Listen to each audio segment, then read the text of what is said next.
ঢাকাবাসী, সম্মানিত সাংবাদিক বন্ধুগণ, আপনারা জানেন আগামী 19শে জুলাই রাজধানীর সোহরাওয়ার্দী উদ্যানে বাংলাদেশ জামায়াত ইসলামী সংগ্রামী আমির জননেতা ডক্টর শফিকুর রহমান জাতীয় সমাবেশ আহ্বান করেছেন। 7 দফা দাবি। প্রথম দফা হলো পিআর পদ্ধতিতে নির্বাচন দিতে হবে। জুলাই শহীদদেরকে যথাযথভাবে সম্মান দিতে হবে। শহীদ পরিবারকে যথাযথভাবে পুনর্বাসিত করতে হবে। আহতদেরকে সুচিকিৎসা সহ পুনর্বাসিত করতে হবে। লেভেল প্লেইং ফিল্ড তৈরি করতে হবে নির্বাচনের জন্য। তারপরে সংস্কার দ্রুত শেষ করতে হবে এবং বিচার সম্পন্ন করতে হবে, দৃশ্যমান বিচার সম্পন্ন করতে হবে। এই 7 দফা দাবিতে এবং প্রবাসে আমাদের যে ভাইরা আছেন তাদের ভোটাধিকার নিশ্চিত করতে হবে। এ ব্যাপারে কোনো দানাই পানাই চলবে না। এইবার প্রবাসীদের ভোটের অধিকার দিতেই হবে। এই 7 দফা দাবিতে সোহরাওয়ার্দী উদ্যানে ইনশাআল্লাহ ইতিহাসের সবচাইতে বড় স্মরণীয় ঐতিহাসিক জাতীয় সমাবেশ অনুষ্ঠিত হবে। এই সমাবেশে ঢাকাবাসীকে আমাদেরকে সহযোগিতা করার জন্য এবং আমাদের এই সমাবেশে যোগদান করার জন্য আমরা আহ্বান জানাচ্ছি এবং আমাদের দাবি অনতিবিলম্বে মেনে নেওয়ার জন্য সরকারের কাছে জোর দাবি জানাচ্ছি। আপনাদের সবাইকে ধন্যবাদ। এখন আমাদের এই দাবিতে গণমিছিল হবে। সেই মিছিলে কাউরান বাজারবাসীকে, ঢাকাবাসীকে আমাদের সাথে সমবেত হওয়ার শরীক করার আহ্বান জানাচ্ছি। আসসালামু আলাইকুম রহমতুল্লাহ।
দাঁড়িপাল্লা একই তো। সম্মানিত এলাকাবাসী, আগামী 19শে জুলাই শনিবার বেলা 2টা সৌরভ উদ্যানে বাংলাদেশ জামাত ইসলামী আয়োজিত জাতীয় সমাবেশ বাস্তবায়নের লক্ষ্যে ঢাকা 12 সংসদীয় আসনে আজকের এই বিশাল মিছিল পরবর্তী সমাবেশে এই পর্যায়ে বক্তব্য রাখছেন বাংলাদেশ জামাত ইসলামী ঢাকা মহানগরী উত্তরের সংগ্রামী আমির, কেন্দ্রীয় নির্বাহী পরিষদের অন্যতম সদস্য, সংগ্রামী জনতা জনাব মোহাম্মদ সলিমুদ্দিন। জনাব মোহাম্মদ সলিমুদ্দিন।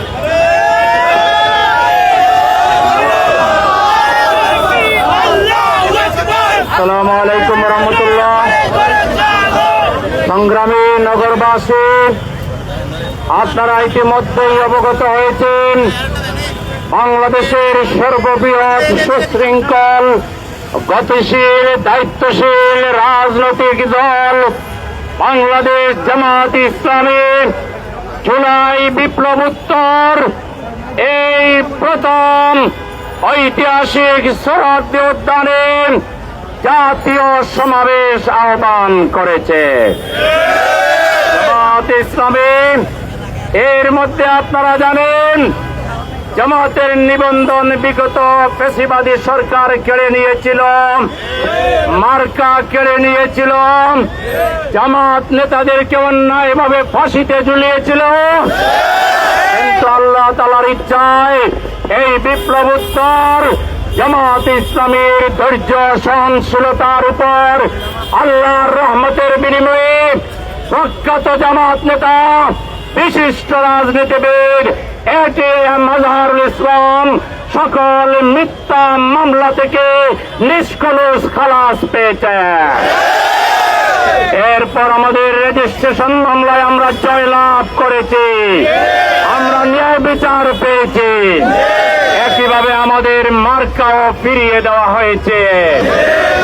এত কিছুর পরেও আমরা কোনো সমাবেশ করিনি, আনন্দ মিছিল করিনি। আগামী 19 তারিখে আমরা মূলত 7 দফা আদায় করার জন্য সমাবেশ ডেকেছি।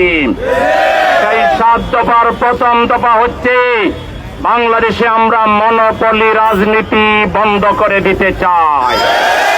বাংলাদেশে ছোট ছোট রাজনৈতিক দল যারা আছে তারাও পার্লামেন্টে সিট পাবে, কথা বলবে। আমরা ইনক্লুসিভ রাজনীতি করতে চাই। সেই জন্য আমরা একটি জনপ্রিয় দল হওয়া সত্ত্বেও আগামী নির্বাচনে আমাদের সরকার গঠনের সমূহ সম্ভাবনা থাকার পরেও আমরা সবাইকে নিয়ে রাজনীতি করতে চাই। সবার ভোটের মর্যাদা দিতে চাই। এই জন্য আমরা পিয়ার পদ্ধতি দাবি করছি। 2 নম্বর হলো যাদের কারণে আজকে বাংলাদেশের এই অবস্থা, সেই জুলাই বিপ্লবীদেরকে এখনো যথাযথ মর্যাদা দেওয়া হয়নি। বাজেটে কোটি কোটি টাকার বাজেট ঘোষণা করা হয়েছে, কিন্তু এখনো জুলাই শহীদের পরিবার সেই বাজেটের টাকা পায়নি। আমরা বলবো ওদেরকে লাইনে দাঁড় করাবেন না। যে বাজেট দেওয়ার কথা সরকারি কর্মকর্তারা বাসায় গিয়ে আশপাশের লোকদেরকে সাক্ষী রেখে বাসায় সেটা পৌঁছে দেবে। জুলাই আহত সৈনিকদেরকে এখনো রাস্তায় হাত পাততে হচ্ছে কেন, ভাঙচুর করতে হচ্ছে কেন? এই ব্যর্থতা বর্তমান সরকারের। সুতরাং অনতিবিলম্বে আহতদেরকে সুচিকিৎসা দিতে হবে, তাদের পরিবারকে পুনর্বাসন করতে হবে। প্রবাসী আমাদের রেমিটেন্স যোদ্ধারা দিনের পর দিন তারা রেমিটেন্স পাঠায়, বাংলাদেশকে তারা ভালোবাসে, কিন্তু একটা ভোট দিতে পারে না। প্রবাসী ভাইদেরকে ভোটের অধিকার দিতে হবে। সংস্কার নিয়ে কোনো ধামাচাপা চলবে না। কোন রাজনৈতিক দলের পক্ষ থেকে ইচ্ছাকৃত সময় ক্ষেপণের কারণে সংস্কার যদি বিলম্ব হয়, নির্বাচন যদি বিলম্বিত হয়, এর দায় তাদেরকে নিতে হবে। এজন্য সংস্কারে রাজনৈতিক দল দ্রুত ঐক্যমতে এসে দ্রুত সংস্কার বাস্তবায়ন করতে হবে। জুলাই ঘোষণাপত্র দিতে হবে, জুলাই সনদ ঘোষণা করতে হবে, এবং এটা সংবিধানে অন্তর্ভুক্ত করতে হবে। এখনো খুনিদের একজনকেও আমরা বিচারের রায় দেখলাম না। আমরা অনতিবিলম্বে শেখ হাসিনা সহ সকল খুনিদের বিচার চাই। তাদেরকে ফাঁসির মঞ্চে ঝোলাতে হবে উপযুক্ত বিচারের মাধ্যমে। এই সব দাবি নিয়ে আগামী 19 তারিখ জামাতের জাতীয় সমাবেশে ঢাকাবাসী দলে দলে যোগদান করবে ইনশাআল্লাহ। সেদিন প্রমাণ হবে আগামী দিনে বাংলাদেশ কারা চালাবে। সেদিন দাঁড়িপাল্লার জোয়ার তৈরি হবে। দাঁড়িপাল্লার পক্ষে ভোটাররা ভোটের বিপ্লবের প্রতিধ্বনি তারা ঘোষণা করবে। সেই প্রোগ্রামে ঢাকাবাসীকে অংশগ্রহণের উদাত্ত আহ্বান জানিয়ে আজকের এই মিছিল এবং আমাদের গণসংযোগ এখানে আমরা সমাপ্ত ঘোষণা করছি। আল্লাহ হাফেজ। বাংলাদেশ জিন্দাবাদ। বাংলাদেশ জামাত ইসলামী জিন্দাবাদ।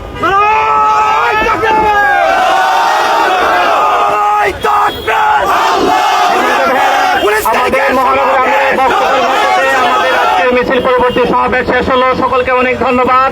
আপনারা স্বতঃস্ফূর্ত প্রোগ্রামে আসার জন্য আন্তরিকভাবে ধন্যবাদ জানাচ্ছি। আগামীকাল থেকে ওয়ার্ডে ওয়ার্ডে মিছিল হবে ইনশাআল্লাহ। উক্ত কর্মসূচি বাস্তবায়নের আহ্বান জানিয়ে আমাদের আজকের কার্যক্রম এখানে শেষ। আল্লাহ হাফেজ। আসসালামু আলাইকুম ওয়া রাহমাতুল্লাহ।